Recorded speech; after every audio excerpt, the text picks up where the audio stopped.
اپنے شو M B G speech کے ساتھ بلال غوری آپ کی خدمت میں حاضر ہے۔ آج ایک بار پھر جسٹس شوکت عزیز صدیقی اور راولپنڈی بار میں کی گئی ان کی شہرۂ آفاق تقریر یاد آ رہی ہے، اور اس کی وجہ یہ ہے کہ افواج پاکستان کے جج ایڈوکیٹ جنرل بریگیڈیئر وسیم الدین، جو نہ تو جج ہیں، نہ ایڈوکیٹ ہیں اور نہ ہی جنرل ہیں، مگر چونکہ افواج پاکستان کی جیک برانچ کی قیادت کرتے ہیں، وردی پہنتے ہیں، اور انہیں لاہور ہائی کورٹ کے ایک جج کی طرف سے شوکاز نوٹس، توہین عدالت کا شوکاز نوٹس جو ہے وہ بھیج دیا گیا تھا۔ لیکن اس سے پہلے کہ مقررہ تاریخ سماعت پر انہیں عدالت میں پیش ہو کر اس شوکاز نوٹس کا جواب دینا پڑتا کہ کیوں نہ آپ کے خلاف توہین عدالت کی کارروائی کی جائے، یہ جو جج صاحب ہیں لاہور ہائی کورٹ کے، جنہوں نے جج ایڈوکیٹ جنرل کو شوکاز نوٹس جاری کیا توہین عدالت کا، ان کا تبادلہ کر دیا گیا اور انہیں راولپنڈی بینچ سے لاہور بھیج دیا گیا ہے۔ اور یہ جو جج صاحب ہیں جنہوں نے جج ایڈوکیٹ جنرل کو جیک برانچ کے سربراہ کو بلانے اور نہ آنے پر انہیں توہین عدالت کا شوکاز نوٹس جاری کیا، ان کا نام جسٹس مرزا وقاص رؤف ہے۔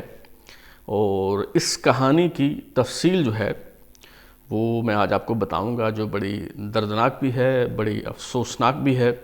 اور اس سے یہ بھی معلوم ہوتا ہے کہ ہماری فوجی عدالتیں اور سویلین عدالتیں دونوں سے ہی انصاف کا حصول کس قدر مشکل ہے، اور کس طرح سے انصاف کا جو قتل عام ہے یہ ان عدالتوں میں ہوتا ہے۔ تو کہانی جناب کچھ یوں ہے کہ ایک سویلین رشید علی 28 اپریل 2011 کو اپنے سکونتی علاقہ حویلی خوشحال سنگھ قصور سے اچانک لاپتہ ہو جاتے ہیں۔ ان کے ایک بھائی جن کا نام جو ہے دلبر علی ہے، وہ ملیر چھاونی کراچی میں بطور حوالدار ڈیوٹی کر رہے ہیں افواج پاکستان میں۔ تو چند ماہ بعد ہی وہ بھی 19 جولائی 2011 کو غائب ہو جاتے ہیں۔ اب ان دونوں بھائیوں کے اچانک یوں لاپتہ ہو جانے پر پہلے تو فیملی کو کچھ سمجھ نہیں آتی کہ ہوا کیا ہے۔ کوئی ادھر ادھر بھاگ دوڑ کرتے ہیں، پولیس کے پاس جاتے ہیں، فوجی جو حکام ہیں ان کے دفاتر کے چکر لگاتے ہیں، لیکن کوئی اتا پتہ جو ہے وہ معلوم نہیں ہوتا، اور اسی دوڑ دھوپ میں جو ہے وہ کئی سال بیت جاتے ہیں۔ یہ 2011 کا واقعہ ہے، اور ان کی جو بوڑھی والدہ ہیں، بیوہ ہیں جو، وہ سپریم کورٹ میں پٹیشن دائر کرتی ہیں، اور جب وہ سپریم کورٹ میں پٹیشن دائر کرتی ہیں تو 2014 میں، یعنی 3 سال بعد کم و بیش، انہیں بتایا جاتا ہے کہ آپ کے دونوں بیٹوں کو جاسوسی کے الزام میں فوجی عدالتیں سزا سنا چکی ہیں۔ اب ان میں دونوں میں سے ایک تو سویلین ہے، رشید علی۔ اب سویلین کو فوجی عدالت میں اس کے خلاف مقدمہ چلایا نہیں جا سکتا، اسے گرفتار کیا ہی نہیں جا سکتا، اس کے سرے سے جو گرفتاری ہے وہ غیر قانونی ہے۔ اور پھر جس انداز میں ان دونوں بھائیوں کو جو ہے وہ اٹھایا گیا اور پھر اچانک بتایا گیا کہ انہیں سزا دے دی گئی ہے اور وہ ابھی جیل میں ہیں، سزا کاٹ رہے ہیں، یہاں تک کہ جو حوالدار دلبر علی ہیں جو کراچی ملیر چھاونی میں تعینات تھے، ان کے یونٹ کو بھی نہیں پتہ چلتا، ان کے جو کمانڈنگ افسر ہیں وہ بھی اس واقعے سے لاعلم ہے، اور انہیں بھی معلوم نہیں ہوتا کہ دلبر علی کو جو ہے وہ کس نے اٹھایا ہے اور کہاں مقدمہ چلا ہے اور کیسے پروسیڈنگ ہوئی ہے اور کب جو ہے وہ سزا سنائی گئی ہے۔ لیکن بہرحال رشید علی کو 3 سال جبکہ دلبر علی کو 5 سال سزا جو ہے وہ سنا دی جاتی ہے۔ تو اب اس پہ جو ان کی فیملی ہے وہ کرنل انعام الرحیم ایڈوکیٹ، کرنل ریٹائرڈ انعام الرحیم ایڈوکیٹ، جو خود بھی افواج پاکستان کی جیک برانچ سے جو ہے وہ ریٹائر ہیں، اور اس طرح کے جو لاچار اور بے بس مجبور اور مقہور لوگ ہیں جن کا کوئی مقدمہ لینا ہی نہیں چاہتا، تو ان لوگوں کے مقدمات جو ہیں وہ لڑتے ہیں اور ان کے لیے آواز اٹھاتے ہیں۔ تو کرنل انعام الرحیم ایڈوکیٹ کے توسط سے لاہور ہائی کورٹ میں ایک پٹیشن دائر کی جاتی ہے کہ یہ جو گرفتاری تھی اور جس طرح سے اٹھایا گیا اور مقدمہ چلایا گیا، یہ ساری جو پروسیڈنگ تھی یہ انلیگل تھی، یہ غیر قانونی تھی۔ تو اس پہ حوالے سے جو ہے وہ لاہور ہائی کورٹ میں ایک پٹیشن دائر کی جاتی ہے۔ لاہور ہائی کورٹ میں مختلف جو جج صاحبان ہیں وہ اس پٹیشن کی سماعت کرتے ہیں اور بڑی سست روی سے جو ہے وہ مقدمہ آگے بڑھتا ہے. لاہور ہائی کورٹ کے جج جسٹس راجہ شاہد محمود عباسی اس کیس کو سنتے ہیں. جسٹس شہباز علی رضوی جو ہیں وہ اس مقدمہ کی سماعت کرتے ہیں. جسٹس چودھری عبدالعزیز جو ہیں وہ اس مقدمہ کو سنتے ہیں. آخر کار ایک اور جج صاحب جو ہیں وہ آتے ہیں، جسٹس فرخ عرفان احمد، تو وہ ریکارڈ پیش کرنے کا حکم دیتے ہیں. جو افواج پاکستان کی جی ایچ کیو کی جیگ برانچ ہے، جج ایڈوکیٹ جنرل جو برانچ ہے، اسے حکم دیا جاتا ہے کہ ریکارڈ پیش کیا جائے اس مقدمے کا، تاکہ یہ جائزہ لیا جا سکے کہ کیا واقعی الزامات درست تھے اور کس طرح سے فوجی عدالت نے جو ہے وہ انہیں سزا سنائی ہے ان دونوں بھائیوں کو. تو اس پہ 4 نومبر 2018 کو ایک میجر کفیل جن کا نام ہے وہ عدالت میں پیش ہوتے ہیں اور یقین دہانی کرواتے ہیں کہ اس مقدمے کا ریکارڈ عدالت میں پیش کیا جائے گا. اس کے بعد پھر ایک لمبی خاموشی ہے اور یقین دہانی کے باوجود جو ہے وہ اس مقدمے کا ریکارڈ پیش نہیں کیا جاتا اور عدالتی احکامات کی دھجیاں مسلسل جو ہیں وہ اڑائی جاتی ہیں. اس پہ کرنل انعام الرحیم ایڈوکیٹ ایک اور پٹیشن دائر کرتے ہیں، توہین عدالت کی جو ہے وہ پٹیشن دائر کرتے ہیں کہ جی یہ عدالتی احکامات کی تعمیل نہ کر کے اور اس مقدمے کا ریکارڈ پیش نہ کر کے جو افواج پاکستان کی جیگ برانچ ہے یہ توہین عدالت کی مرتکب ہو رہی ہے، لہٰذا ان کے خلاف کنٹیمپٹ آف کورٹ کی جو کارروائی ہے وہ انیشیٹ کی جائے، شروع کی جائے. اچھا، یہ پٹیشن بھی بڑی سست روی سے جو ہے وہ آگے بڑھتی ہے اور عدالت بردباری اور تحمل سے، ریسٹرینٹ سے جو ہے وہ کام لیتی ہے اور بار بار جو ہے وہ بلایا جاتا ہے، پوچھا جاتا ہے کہ آپ نے کیوں پیش نہیں کیا. نہ تو پیش ہوتے ہیں نہ مقدمے کا جو ہے وہ ریکارڈ پیش کرتے ہیں. تو آخری جو پیشی اس حوالے سے ہوئی، آخری سماعت، اس میں جسٹس مرزا وقاص رؤوف صاحب جو ہیں انہوں نے اس پہ جو ہے وہ ناراضگی کا اظہار کیا کہ جو جیگ برانچ کے سربراہ ہیں بریگیڈیئر وسیم الدین وہ پیش کیوں نہیں ہو رہے. انہیں بتایا جاتا ہے کہ جی وہ آ رہے تھے عدالت کی طرف لیکن اچانک راستے میں ان کی طبیعت خراب ہو گئی. بالکل ایسے ہی جیسے جنرل پرویز مشرف صاحب جو ہیں وہ چک شہزاد اپنے فارم ہاؤس سے نکلے تھے پیش ہونے کے لیے عدالت، لیکن اچانک ہی ان کی طبیعت خراب ہو گئی اور انہیں کارڈیالوجی انسٹیٹیوٹ جو ہے وہ لے جایا گیا اور وہاں وہ داخل ہو گئے. تو اس طرح کے معاملات میں اچانک طبیعت جو ہے وہ خراب ہونا وہ معمول کی بات ہے. تو بریگیڈیئر وسیم الدین صاحب جو ہیں ان کی بھی اچانک طبیعت بگڑ گئی. تو معزز جو جج صاحب تھے جسٹس مرزا وقاص رؤوف، انہوں نے کہا کہ پہلے بھی ہم کئی مواقع دے چکے ہیں اور سماعت ملتوی کر چکے ہیں،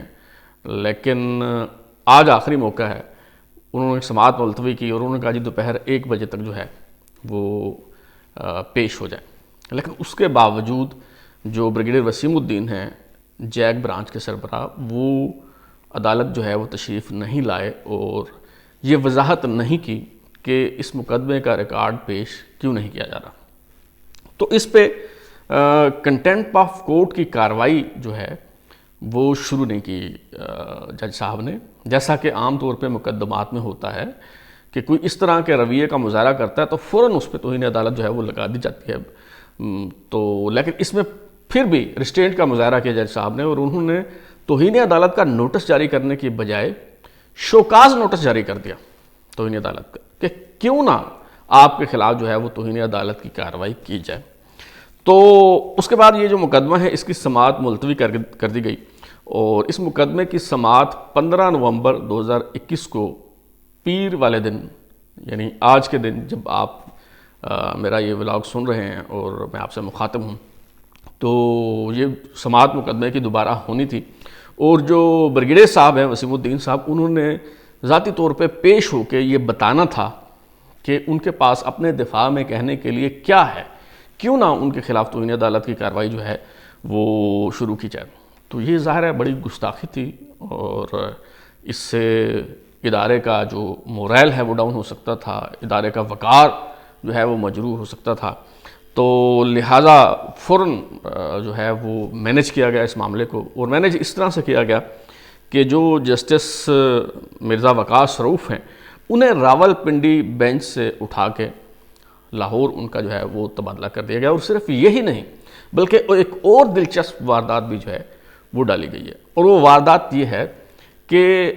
آج 15 نومبر 2021 کو پیر کے دن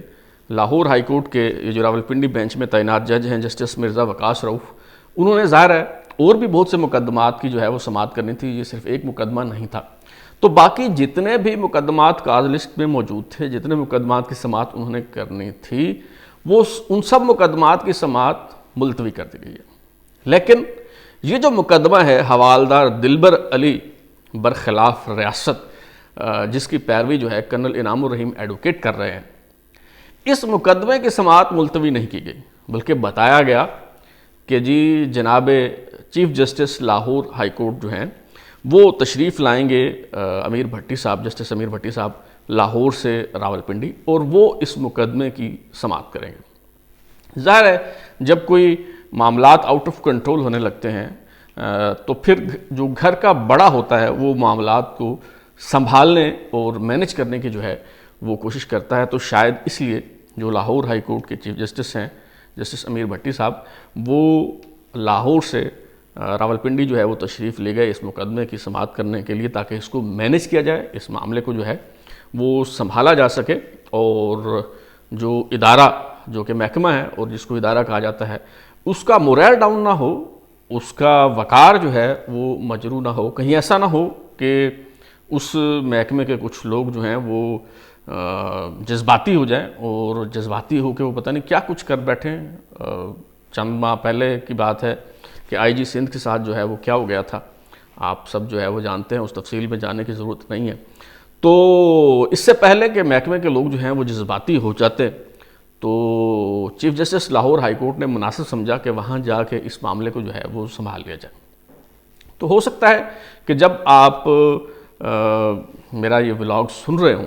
تو اس وقت تک اس کو کور اپ جو ہے وہ کیا جا چکا ہو، اس معاملے کو سنبھالا جا چکا ہو، اور chief justice Lahore high court جو ہیں وہ مقدمے کی سماعت بھی کر چکے ہوں، اور مناسب اور موزوں احکامات جو ہیں وہ بھی اس حوالے سے وہ جاری کر چکے ہوں۔ لیکن اس سے یہ اندازہ لگایا جا سکتا ہے کہ جسٹس شوکت عزیز صدیقی نے راولپنڈی بار میں خطاب کرتے ہوئے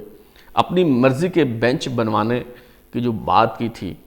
اس کا تناظر کیا تھا، اس کا مفہوم کیا تھا۔ میرا خیال ہے کہ اب لیگل فرنٹینٹی کو بھی اور